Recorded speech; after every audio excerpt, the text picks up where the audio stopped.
आज हम बात करते हैं दुर्खिम के सामाजिक एकता की अवधारणा की। सामाजिक एकता की अवधारणा कंसेप्ट ऑफ सोशल सॉलिडरिटी, जिसमें दुर्खिम कहते हैं कि कार्यों की भिन्नता, जिसे हम श्रम विभाजन कहते हैं, यह प्रक्रिया भी लोगों को निकट आने एवं मिलकर कार्य करने के लिए बाध्य करती है। इसलिए श्रम विभाजन में ही सामाजिक एकता का रहस्य छिपा है। सामाजिक एकता ही सामूहिक चेतना की अभिव्यक्ति है। दुर्खिम कहते हैं कि समाज के लोगों में जितनी अधिक निकटता एवं लगाव होगा, समाज में उतनी ही अधिक सामाजिक एकता मिलेगी। जनसंख्या के आकार एवं श्रम विभाजन के स्वरूप में परिवर्तन होते रहते हैं।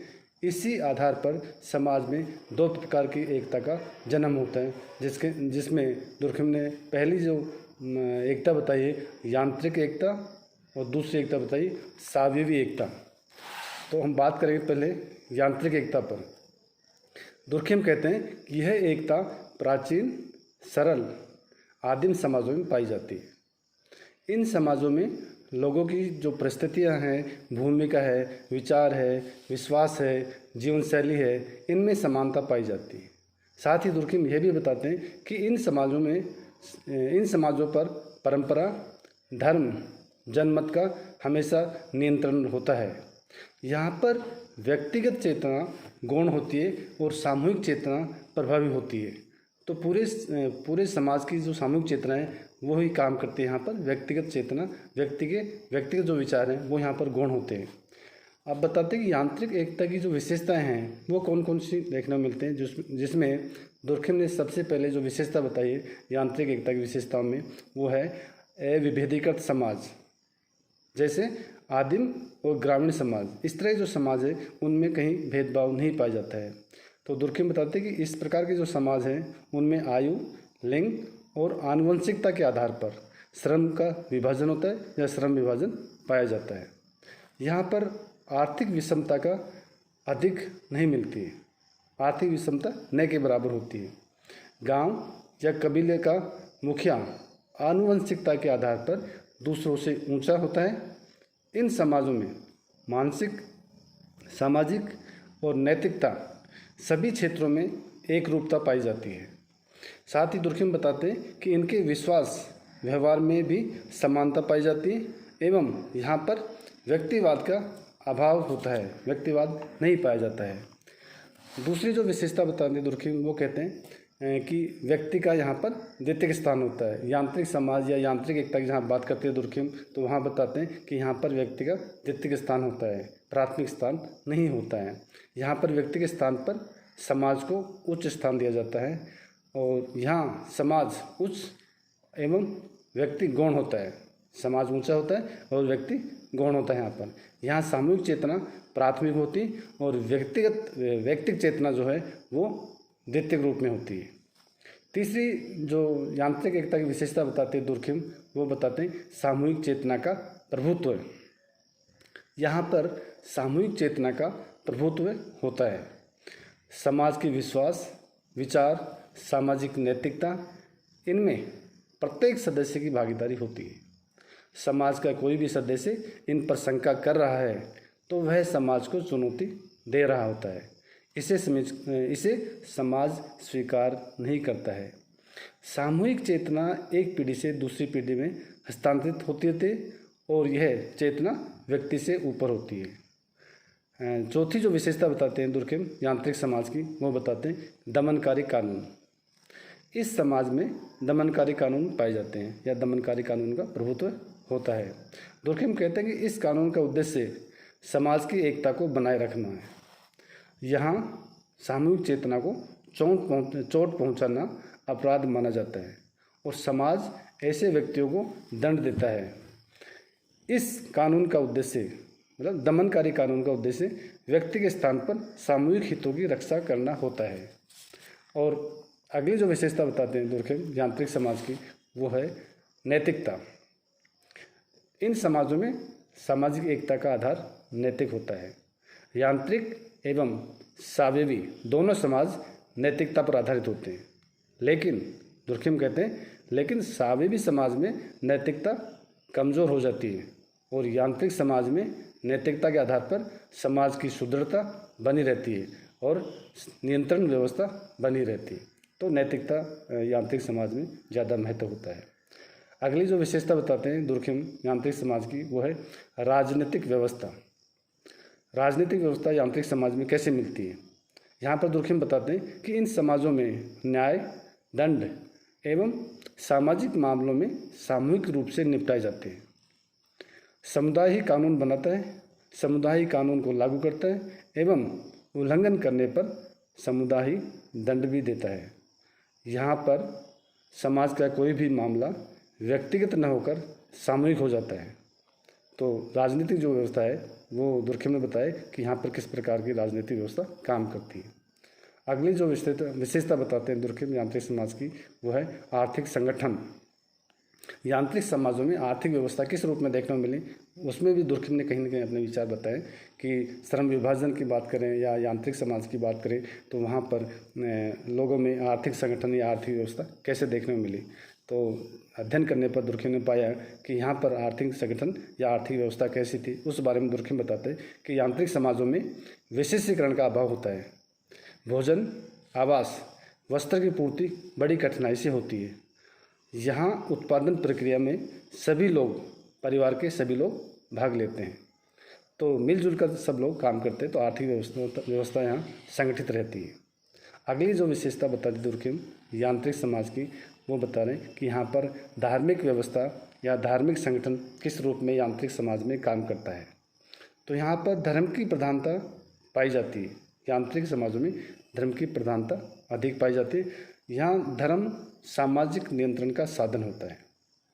आदिम जो लोगों में टोटमवाद पाया जाता है, यहाँ टोटम की पूजा की जाती है। टोटम धार्मिक क्रियाओं का केंद्र होता है और उसी आधार पर दुर्खिम बताए कि साविवी एकता और साविवी समाज दूसरी जो विशेषता दूसरी जो प्रकार बताते हैं दुर्खिम कि यांत्रिक समाज की बात, दूसरे प्रकार जो समाज है उसमें दुर्खिम ने बताया कि एक दूसरा प्रकार का जो समाज है साविवी समाज या साविवी एकता। इसमें भी दुर्खिम ने कहीं न कहीं अपने विचार बताए कि दोनों विपरीत है। यांत्रिक समाज अलग तरह का समाज होता है, साविवी समाज की अलग विशेषताएं, अलग तरह का उसमें सामाजिक व्यवस्था पाई जाती है। तो ऑर्गेनिक सॉलिडरिटी या ऑर्गेनिक समाज जिसको कहा है दुर्खिम ने, उसके ऊपर भी दुर्खिम ने अपने विचार प्रकट किए हैं। उसमें दुर्खिम कहते हैं कि दूसरी प्रकार की जो एकता को साविवी एकता या साविवी समाज कहा है, उसमें दुर्खिम कहते हैं कि ये एकता आधुनिक, जटिल और विकसित एवं औद्योगिक समाजों में पाई जाती है। यहाँ पर प्रतिकारी कानून की प्रधानता होती है। साविवी समाज में विशेषीकरण के कारण विभिन्नताएं देखने को मिलेगी या विभिन्नताएं अधिक देखने को मिलती हैं और ये विभिन्नताएं व्यक्तिगत स्वतंत्रता को बढ़ावा देती हैं। इसी कारण व्यक्ति यहाँ समूह से प्रत्यक्ष रूप से नहीं जुड़ा होता है, इसलिए यहाँ पारस्परिक संबंधों को भी अधिक महत्व दिया जाता है। विशेषीकरण के कारण ही प्रत्येक व्यक्ति केवल एक कार्य का ही विशेषज्ञ होता है। दूसरे कार्य के लिए समाज में अन्य सदस्यों पर निर्भर रहना पड़ता है। तो इस तरह की जो समाज की एकता है उसको दुर्खिम ने साविवी या ऑर्गेनिक सॉलिडरिटी या ऑर्गेनिक सोसाइटी का है। आगे दुर्खिम बताते हैं कि साविवी समाज की जो विशेषताएं हैं वो किस रूप में देखने को मिलती हैं। तो सबसे पहले जो साविवी समाज की बात करते हैं दुर्खिम, वहाँ बताते हैं कि यहाँ पर विभेदीकरण या विशेषीकरण देखने को मिलेगा। समाज में जनसंख्या घनत्व और जनसंख्या में वृद्धि होती है तो समाज की आवश्यकताएं बढ़ जाती हैं। जो आवश्यकताएं दिल्ली नगर की हैं वो जयपुर नगर की नहीं हो सकती हैं और यह विशेषीकरण, इसी कारण विशेषीकरण बढ़ जाता है। समाज की आवश्यकताओं की पूर्ति अलग अलग व्यक्ति करते हैं। समाज में अलग अलग व्यक्तियों से अलग अलग पूर्ति होती है। तो हर व्यक्ति अपने कार्य में दक्ष होता है, अपने कार्य में या अपने जो पैसा है, अपना जो व्यवसाय उसी में वो दक्ष होता है। अन्य ज़रूरत या अन्य समाज में या अन्य परिवार में आवश्यकताओं पर हम एक दूसरों पर निर्भर रहते हैं। इंटरडिपेंडेंसी होती है यहाँ पर। दूसरी बात करते हैं दुर्खिम साविवी समाज की आत्मनिर्भरता की। दूसरी जो विशेषता है वो आत्मनिर्भरता बताते हैं कि यहाँ पर विशेषीकरण के कारण कार्य का विभाजन कई इकाइयों में होता है। ये सभी इकाइयाँ एक दूसरे पर निर्भर हैं। जैसे कपड़े के कारखाने में धागा बुनने, रंगाई, छपाई, पैकिंग का कार्य अलग अलग इकाइयाँ करती हैं और ये सब एक दूसरे पर आत्मनिर्भर हैं। इसी कारण इनमें आपस में संबद्धता पाई जाती है। तीसरी विशेषता बताते हैं दुर्खिम साविवी समाज में, वो है हमारे पास विभिन्न व्यवसायों का विकास। विशेषीकरण के कारण समाज में विभिन्न प्रकार के व्यवसाय जन्म लेते हैं। जनसंख्या की अधिकता, आवश्यकताओं की अधिकता के कारण, जनसंख्या की अधिकता और आवश्यकताओं की अधिकता के कारण अलग अलग व्यवसाय विकसित हो गए, जिससे लोगों की विभिन्न प्रकार की आवश्यकताओं की पूर्ति की जा सके। अगला बताते हैं कि यहाँ पर कानून किस रूप में, साविवी समाज में जो कानून वो किस रूप में पाए जाते हैं। तो यहाँ पर प्रतिकारी कानून देखने में मिलते हैं। दुर्खिम ने बताया कि साविवी समाज जो है उसमें प्रतिकारी कानूनों का रोल होता है। तो इस समाज में प्रतिकारी कानून की प्रधानता होती है।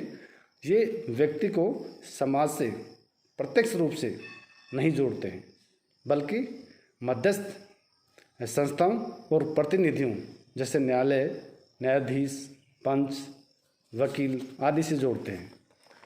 और अगली जो विशेषता है वो बताते हैं कि यहाँ पर सामूहिक प्रतिनिधान भी पाए जाते हैं। इस समाज में लोगों के विचार, संवेग, मनोवेग, रीति रिवाज, इनकी अभिव्यक्ति सामूहिक प्रतिनिधानों में होती है। सामूहिक प्रतिनिधान साविवी समाज की साझा संस्कृति होती हैं। जो स्थान यांत्रिक समाज में सामूहिक चेतना का है, वही स्थान साविवी समाज में सामूहिक प्रतिनिधान का होता है। आर्थिक संगठन इस समाज में, साविवी समाज में आर्थिक संगठन किस रूप में मिलता है। यहाँ पर दुर्खिम कहते हैं कि यहाँ व्यक्तिवाद का महत्व बढ़ जाता है, व्यक्तिगत संपत्ति का महत्व बढ़ता है। यहाँ व्यक्ति वंशानुगत व्यवसाय नहीं करता है, व्यक्तिगत व्यवसाय करता है। यहाँ पे राजनीतिक व्यवस्था दुर्खिम ने किस प्रकार बताई वहाँ पर साविवी समाज में, वह बात करते हैं कि इस समाज में शासन वंशानुगत न होकर चुनी हुई सरकार के द्वारा होता है। यहाँ भी राजनीतिक कार्यों का विशेषीकरण हो जाता है। यहाँ पर राज्य के तीनों अंग, व्यवस्थापिका, कार्यपालिका और न्यायपालिका, अपने अलग अलग कार्य करते हैं। यहाँ राजनीतिक व्यवस्था एक औपचारिक संस्था होती है। धार्मिक संगठन किस रूप में देखने को मिला, अगली बात करते हैं, अगली विशेषता बताते हैं दुर्खिम धार्मिक संगठन। तो यहाँ पर इस समाज में ईश्वर का व्यक्तिकरण एवं निजीकरण हो जाता है, धर्म का सार्वभौमिकरण हो जाता है, स्थानीय धार्मिक विश्वासों का स्थान विश्ववाद ले लेता है और अंतर्राष्ट्रीयवाद ले लेता है। तो इस प्रकार दुर्खिम ने दोनों प्रकार के समाजों की बात की, यांत्रिक एवं साविवी समाज।